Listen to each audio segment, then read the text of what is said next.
On Tomorrow's World Today, we explore the cutting-edge advances that are shaping 4 different worlds. The world of inspiration, where the wonders of the natural world amaze and inspire us. The world of creation, where ideas come to life from traditional arts.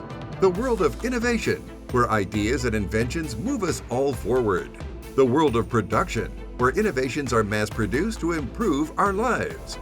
From Invention Land World Headquarters, here's your host, George Davison.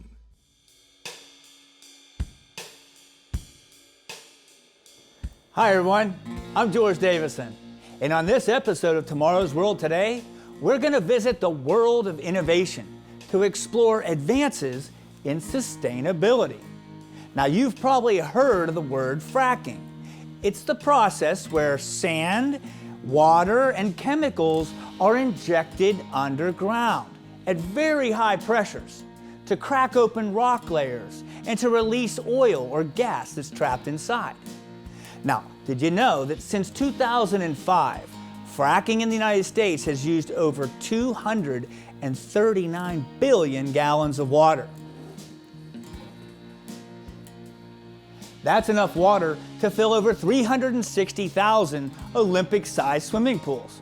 And the average well uses about 3 million gallons of water. The water usage is one of the reasons so many people have opposed fracking in the past. Many consumers were worried that water was being wasted. But the truth is, innovations in the hydraulic fracturing process have completely changed what happens to the water that's drilled. It's no longer being wasted. Most people don't know that companies are actually reusing the water during the fracking process, which makes it a much more sustainable practice. Don't believe me? Well, I'm going to send Greg to the world of innovation to explore the advances that have been made with fracking and sustainable water development.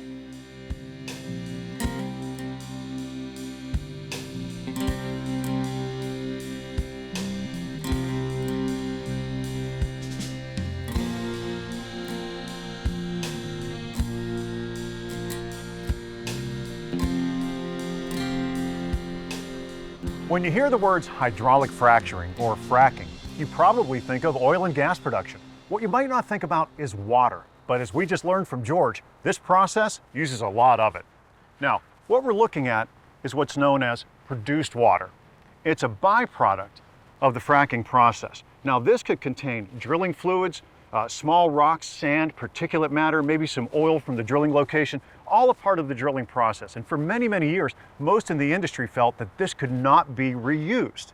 But the truth is that the life cycle of produced water has many different and complex stages, and they're all interconnected. And the drilling and completion phase is really just the beginning of that life cycle. And that's why we're here in Carlsbad, New Mexico, to find out how this becomes this.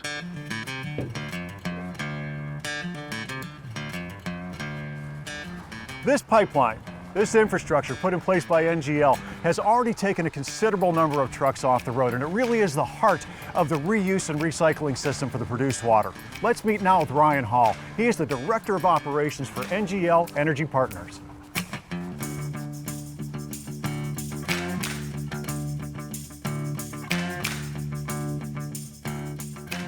So Ryan, this really is the spot where things get going. Tell me what I'm looking at. All right, so what you're looking at is what we refer to as the first wide spot in the line. So the water comes from the operator's wells through the pipelines into any number of facilities just like this. We have about 80 of these in the Permian.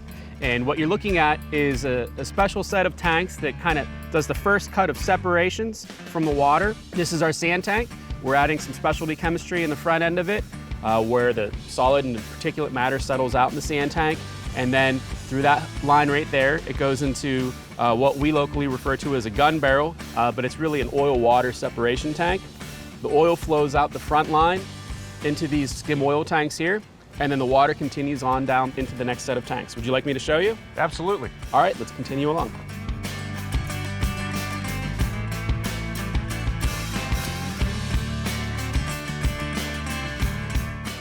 Well, Ryan, I guess this is kind of the end stage for this facility. Yes, sir. This is the back end of the facility. This is where any oil, slop oil that's recovered can be trucked out. You can see the last of the water tanks where it's equalized, then it goes into this header manifold and the charge pumps. Then it goes into the series of filter pods where any remaining particulate matter is removed.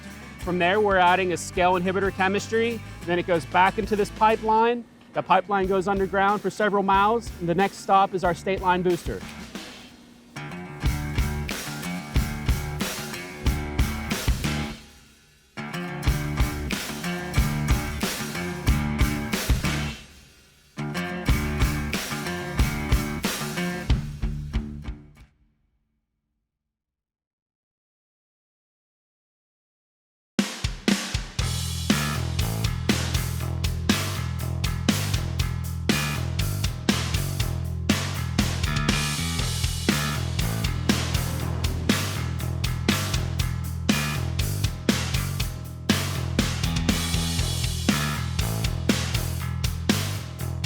So this is quite a facility that you put together out here in the middle of the New Mexico desert. This is kind of stage 2. So initial separation of oil and the produced water has happened, and the produced water is coming into this facility. What's happening to it at this point? Thank you. It's hard to tell from looking at this, but we're processing about 350,000 barrels of water a day through what you see going on right here. So if you trace the line further up that direction, it comes from the operator's wells and it goes to a series of our facilities where we do the first cut of cleanup. And then that oil-free water is collected and sent further on down the line through these types of lines here, is sent to the next facility for additional treatment. Okay, so that's what takes it from that murky brown liquid that we saw and over to that clearer water that we also looked at earlier. Yes, sir, that's the first step in the recycle process. Would you like to come with me and see the next step? Yes, I would. Okay, let's go.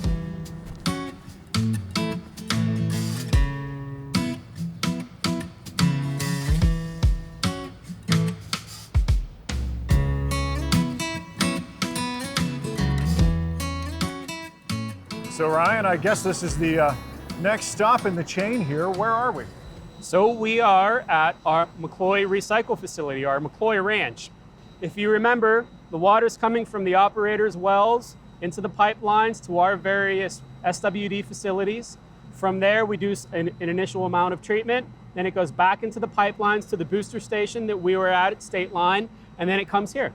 And this is basically a big jar. It is a big jar. In fact, the last one in line that you saw, this is about 40,000 barrels of water. How many of these do you have on this site?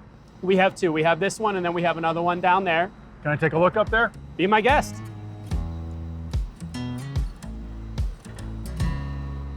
Oh my. Not what you're expecting, huh? Not exactly, no. So can I offer you a drink? I think I'm gonna pass on that. I don't blame you. Tell me a little bit more about what I'm looking at here. Well, this is essentially that last jar in line. This is a really big version of it. And it's important that we have these for two reasons. Number one, to allow all the water to equalize. So from a chemical standpoint, it makes it easier to treat. All of the differences in the water that might happen over time are able to balance out in here. And from a surge standpoint, so we can continuously pump and then they can continuously treat. How much actually goes through here in a day? We flip this about twice a day. Wow, that's a lot of liquid. Both of these, yep. So it goes right from here to XRI. Can you show me XRI? It's right behind you. This is XRI, and let me introduce you to Chris Harrich, and he can take you through their part of the process. Sounds great.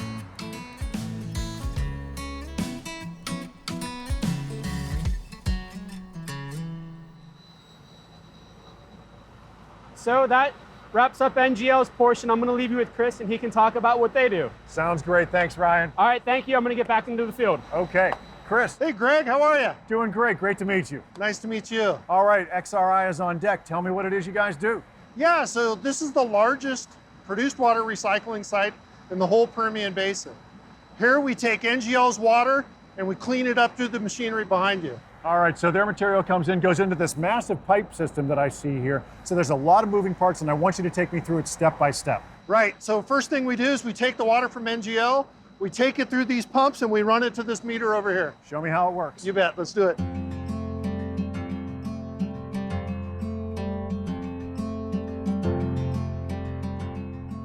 So Greg, there's the meter that we pump all the water through. What exactly is that meter telling you? So here we're trying to measure all the water so we know how much chemistry that we add to the system to get the impurities back out of the water. So each of these vats has a different chemical in it that's a part of your process to get those solids out of the water. Right, so every day, every week, that's highly variable and it's changing quite a bit. So we have to change the chemistries to remove all those impurities. Okay, so everything heads through this pretty massive pipe system and ends up where? Right, so it moves all through the pipes and then it goes into the DAF. What is the DAF? The DAF is a dissolved air flotation unit. Can you show that to me? Absolutely, let's go look at it.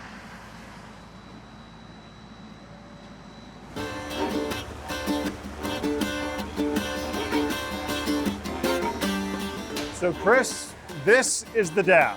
Greg, this is the DAF. What does the DAF do? So this is the dissolved air flotation unit. So the water comes in the side that we showed you down below, and this is where the chemistry, the actual coagulants, flocculants, and oxidants get all mixed and try to pull the impurities out of the water. How exactly do they do that? The air bubbles that are coming up through the DAF are actually trying to sink the heavy things to the bottom. We suck those sludges out, put them in the sludge tank. The things that are lighter will actually form a flock and float to the top, and then we skim those light particles off and dump them into the sludge box. They too go to the sludge tank. I'm really fascinated by the fact that the clear water, the cleaner water, actually comes out of the middle. Right, so the clear water will actually move through the middle part of the DAF and come into the clear water well here. And so this is where we test and we're able to see how clear the water is. Okay, so it goes from here into this, and it's held here, and then what happens to it?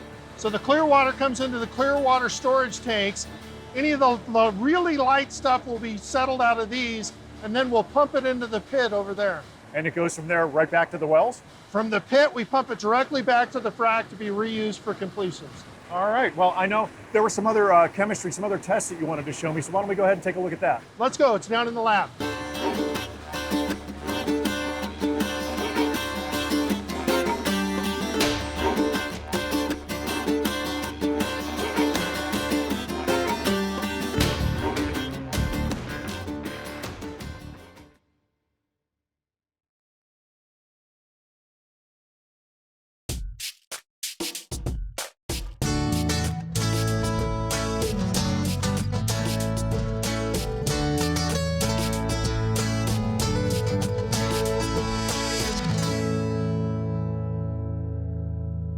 So Chris, I know that because of the shifting chemistry that you told me about earlier means that regular and frequent testing is really important to maintain a consistent product. So when you get to that effluent at the end that ends up in the pond, it's always the same. Right, Greg. So what we do is every hour we're taking a sampling from the AST.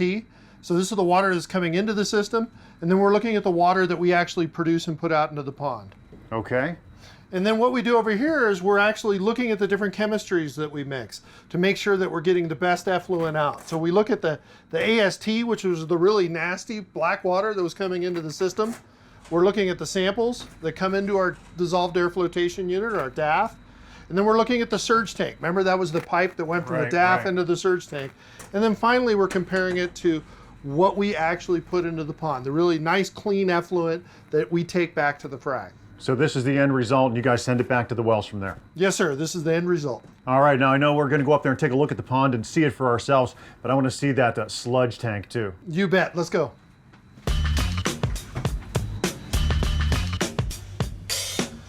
So, this is it. Greg, this is the sludge pit. This is where the sludge comes off the screw press. So only 2% of all the waste solids from everything that we've recycled today actually ends up here. So 98% of everything that you take in gets recycled and reused. And reused back into the frac, and this is the only thing that goes and biodegrades in the landfill. Wow, so the rest of it all ends up in the pond, right? Yes, sir. Let's go take a look. Okay.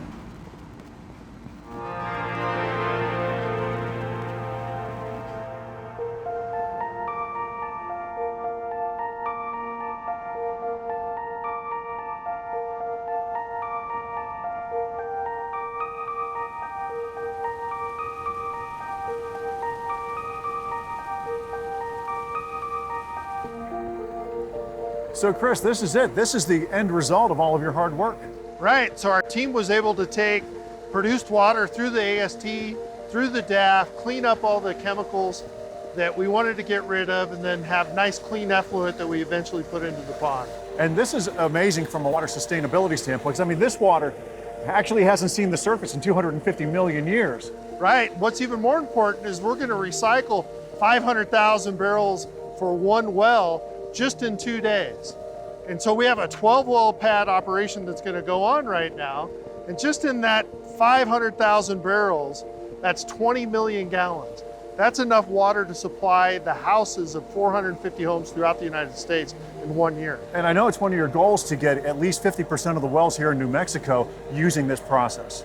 Right, we're trying to shift everybody and just keep raising the bar on how much recycled produced water we can get into the oil field for recompleting of wells. Great. Well, Chris, this has been really great. I really appreciate it, but I'm really excited about my next stop. I'm making a deep dive into the Permian Basin. Exciting. If it wasn't for recycle operations like these, we would not be able to find sufficient volumes of water to frack new wells in the Permian Basin. So, these types of operations are absolutely crucial to meet America's energy demands going forward. In this region where water truly is the limiting factor, has been historically, this is really something that can solve multiple problems. We've learned a lot in this episode about hydraulic fracturing or fracking and how it's a great source of natural gas and oil. Well, as that natural gas and oil is brought out of the ground, so is a great deal of water. Now, NGL Energy Partners and XRI have gotten together to make sure that that water doesn't go to waste. I'm actually standing over a part of the pipeline infrastructure that NGL put in the ground to get that whole procedure rolling. I'm also standing on top of the Permian Basin, which is one of the largest sources of natural gas and oil in the entire world. It was formed over 250 million years ago when the asteroid came that wiped out the dinosaurs. Now, as they decomposed and were buried under millions of years of rock and sand, they became what we call fossil fuels. And we access those now through hydraulic fracturing. Well, when that hydraulic fracturing happens, millions and millions of gallons of water come out of the ground that haven't seen the light of day in 250 million years either. So it goes through this pipeline, heads to NGL's initial cleaning process, then on to the above ground storage tanks where XRI takes over, cleans it even further, and then sends it right back here, which flows through these pipes back to these wells. These tanks are filled with millions of gallons of produced water, ready to go right back into the ground where they came from. It's a closed loop system that has an immense impact on water sustainability. If XRI and NGL are able to bring together the numbers that they want, it becomes an environmentally friendly way to access all of the natural gas and oil we need. So that brings us to the question, where is fracking going in the next 10, 20, or 30 years? Well, to answer that, we're going to head back to Invention Land. Doug White, the Executive Vice President of NGL Energy Partners, is about to meet with George.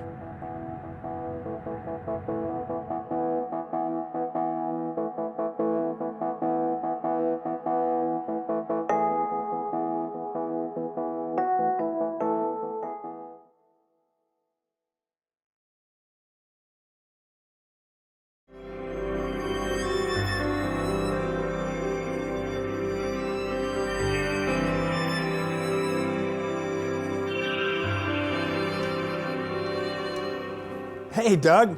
Welcome to Invention Land. Hey, George. So what'd you bring me today? This is produced water from the Permian Basin. It used to be an ancient seaway. And when you produce oil, you produce a lot of water. Over 160 million gallons a day of this water is produced in the Permian. Jeez, 160 million gallons. That's a lot of water, Doug, from down deep in the earth. Yeah, it's been trapped there for millennia. How about this one? What's that one all about? This one is the recycled water. We use a lot of water in fracking, and we take the produced water and process it in a closed loop system so we can reuse it again and again. That way we don't have to use the fresh water from sources such as aquifers. Wow, okay, so it's closed loop, kind of like that radiator in my car where I have radiator fluid going between the radiator and the engine, and I use it again and again and recycle it. That's Just right. like that? That's right. Huh. And how about this last one? Can I drink that one? George, you wouldn't want to drink this. Don't forget it came from that ancient seaway. Been trapped underground for millennia. Very high in salt content. Okay. couldn't put it on the ground because it would, kill things because of the salt. This is an example of our abilities to treat this water to a quality that could be better than drinking water, and that's our future. Interesting. So there's technology here that you guys are working on then, right? Are you trying to move that to a drinkable solution one day? Yeah, better than drinking water quality, actually. What we're working on is innovative technologies in which to scale on an economic basis, that 160 million gallons a day, treat that and put it on the ground. We can feed cattle with it, we can grow crops. Anywhere oil is produced, water is produced. And if we can get there to be able to do this economically and on great scale, even places like Saudi Arabia could be irrigating the land. Geez, that's a huge accomplishment if you can pull that off. It is. Well, if you do, that's Tomorrow's World Today. Thanks for coming in, Doug. Thanks, George. Thank you for joining us for another episode of Tomorrow's World Today. I'm your host, George Davison, reminding you that inspiration is the source for new ideas. What will you do with yours for tomorrow's world today? Goodbye, everybody.